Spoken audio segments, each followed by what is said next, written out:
Yoyyaa ashamaa akkam jirtu kabajamtootaaf hordoftoota qophii Oromiyaa 24 Nagaaf jaalalli tokkummaan bakka jirtan hundaatti hunda keessaniif yaa ta'u jechaa guyyaa har'aallee seenaa addunyaalessaa keessaa tokko isiniif qabadheen dhiyaadheeraatii hanga xumura qophii kanaatti laayikii fi sheer akkanumallee sabskiraayib gochuun akkana jajjabeessan kabajaan isiniin gaafadha. Akkanumallee bilbila keessan keessaa suuraa yookiin immoo viidiyoo badee kan rakkattan yoo jiraate appilikeeshinii moobaayilii suuraa yookiin immoo viidiyoo badee isiniif deebisuu danda'u liinkiin isaa komentii viidiyoo kanaa kan jalqabaa jala jira. Liinkii sana tuquun appilikeeshinii sana daawunlood gochuun ammuma itti fayyadamuu dandeessu. Kallachumaan gara seenaa guyyaa har'aatti kan isiniin dabarsu ani Gammachiis Tashoomeeti. Haadha manaa fi abbaa manaa walii galaan waggaa 7 eebba ilmaan argachuun illee daa'ima 3 dubartii 2 fi dhiira 1 gidduutti kan dhalate qabu ture. Haati manaa fi abbaa manaa kun hanga waggaa 7 waliin jiraatanitti rakkoon tokkoyyuu gidduu isaanii hin turre. Haati manaan hojii dhuunfaa abbaan manaan banee fi kan hojjettu yeroo ta'u abbaan manaan immoo hojii mootummaa irratti qacaramee kan hojjetudha. Yeroo booddee galiin kan haadha manaa malee kan abbaa manaa baay'ee xiqqoodha. Harkumatu deebisee harka isaa muraa jedhama mitiire. Haati manaan hojiima abbaan manaan ishee baneetiin maallaqa argattu waan caaltuuf darbitee guyyaa tokko abbaa manaa ishee ni cigdi. Abbaan manaan cigamee ma jiraata. Kanaan otoo jiranii guyyaa tokko haati manaan namuma daldala keessatti bobba'e haasoo miiraan maallaqaan itti tole waliin wal barti. Maarree namni kunillee nama qacaramutti baay'ee nama qoosudha. Amma ati abbaa manaa keetiin galii caaltee akkamittiin waliin jiraattaa jedhees ni gaafataani. Yeroo kanatti haati manaan kun dubartiin abbaa manaa ishee galii caaltee akkamitti tole jettee waliin jiraatti takkaa didaa takkaa immoo tole jechaadha. Jireenya na qana'u na gammachiisu jiraachaan jiru jettee daldalaa hiriyaa ishee kanatti ni dubbatti. Abbaan manaan haadha ijoollee isaa 3 darbee immoo jaalallee ijoollummaa isaadha waan ta'eef haati manaan bilisa taatee daldala hojjettu akka guddifattuuf akka garaa ishee gadhiisa ture. Sababiin isaa kan isheen hojjette manuma keenyaaf gala malee eessayyuu hin dhaqu jedhee yaada.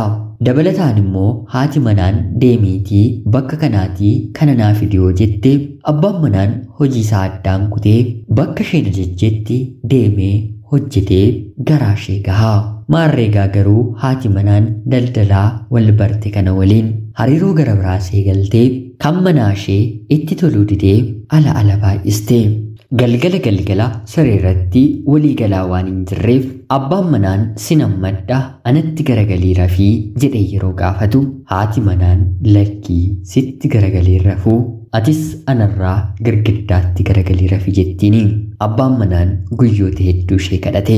Haa ta'uutii garuu haati manaan darbii jecha hin taanillee dubbachuu eegalte. Maallaqa qabaachuunis dhabuunis iddootti nama fayyadu iddootti nama miidhu qaba.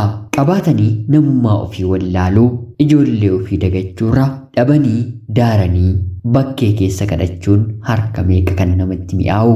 Haati manaan hojiin deema jettee halkan daldalaa hiriyaa baafatte waliin hoteela keessa otoo bultuu abbaan manaan ija isaatiin argee. Haa ta'uutii garuu argee calli jedhee bira hin dabarre.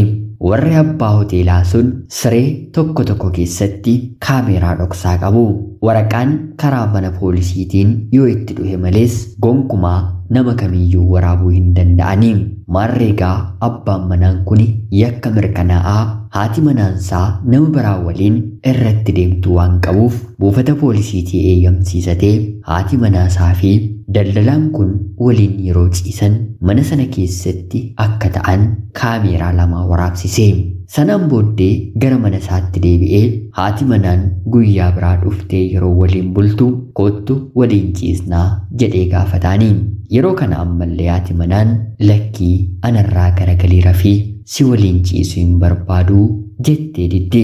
Yeroo kanatti abbaan manaan hojjettuu manaasaa waamee kottu har'a si waliin hin ciisa jedhee otuu haati manaan argitu hojjettuu bira deeme. Kan koo dhoksaatti kan kee immoo gabaatti dubbii akkuma jedhanii haati manaan iyya keessaa fuute. Abbaan manaan kiyya hojjettuu manaa kiyya waliin ciisuufidha jettee ollaan dhagahee birmate. Poolisiinis fiigee dhufe.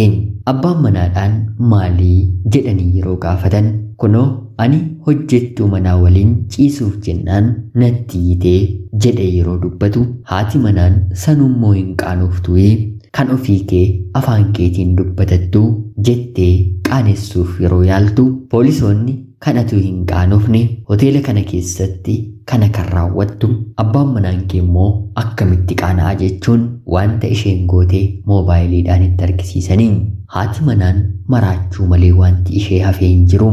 Battaluma yakkamtuu taates harki ishee kaaboo yookiin immoo shiboo yakkamtootaan hidhamee gara mana adabaa buute. Haati ijoollee durbaa lamaa fi dhiira tokko sababni maallaqni mataa ishee rukuteef hojii abbaan manaa baneefiitti caaltee argamtee ol jechuu barbaaddeetti kunoo mana isheetii baatee baatiiwwan muraasa akka seerri eeyyamamutti erga hidhamtee booda ammayyuu yakki koo hin dhaabbatiin jettee daldalaa irratti qabamte waliin sababa keetti gaa'elli kiyya diigameeraa yookiin haadha manaa kee lammataa godhii na fuudhii yookiin immoo anis gaa'ela keen diigaa jettee doorsistiin. Yeroo kana namni kun gaa'ela isaaf baay'ee sodaatee dursee haadha manaa isaatti himuun jaarsa kaa'ee dhiifama gaafate. Dubartiin kun gaa'ela isaa diiguuf yeroo mana isaa deemtu haati manaan isaa bishaan gootee isa dhiqxe. Ati ijoollee kee dhiistee waan baateef abbaan manaan kiyya ijoollee isaa dhiisee hin bahu. Amma otoo seera sitti waameen sin qabsiisiin balbala kiyyarraa deemi jettee arrabsitee haati manaan daldalaa suni gaggeessite. Eega sanaatii abbaan manaan haadha manaasaa dhabe kuni haadha manaa lammataa godhatee hojjettuu manaasaa fuudhee ijoollee isaa akka guddistuufiif waliin jiraachuu itti fufe. Hojjettuun manaasaas kana duratti ijoollee isaaf akka haadhaa waan taatuufiif jaallatee bultii waliin dhaabbate. Egaan kabajamtootaaf hordoftoota qophii Oromiyaa 24 seenaa guyyaa har'aarraa waa akka barattan waa akka hubattan homaa shakkii tokkollee hin qabu. Jireenya bultii ofii gidduutti of tuulummaan sa'aatii kamirratti iyyuu kan nutti dhagahamu taanaan guyyaa tokko kana keessa seenuun ijoollee haadha manaaf abbaa manaa gidduutti uumaman dhabuun rakkisuun dararuun dirqama nutti ta'a. Kana hundumaan odii immoo bultii ofii diiguu caalaa addunyaa kanarratti salphinni hin jiru. Qabeenyi fixeensadha. Jaalalli garuu tokkummaadha.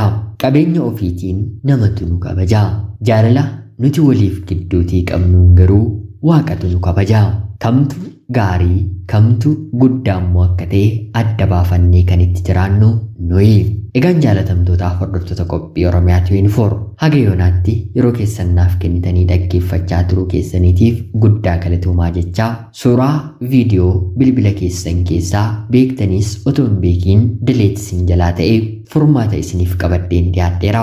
Appilikeeshinii moobaayilii suuraa bade isiniif deebisuu danda'u liinkiin isaa komentii viidiyoo kanaa kan jalqabaa jala jira. Liinkii sana tuquun appilikeeshinii sana daawunlood gochuun ammatti fayyadamuu dandeessu. Qophii seenaa jaalalaa gara biraatiin galgala hanga walitti deebinutti bakka jirtan maraan turtii gaarii.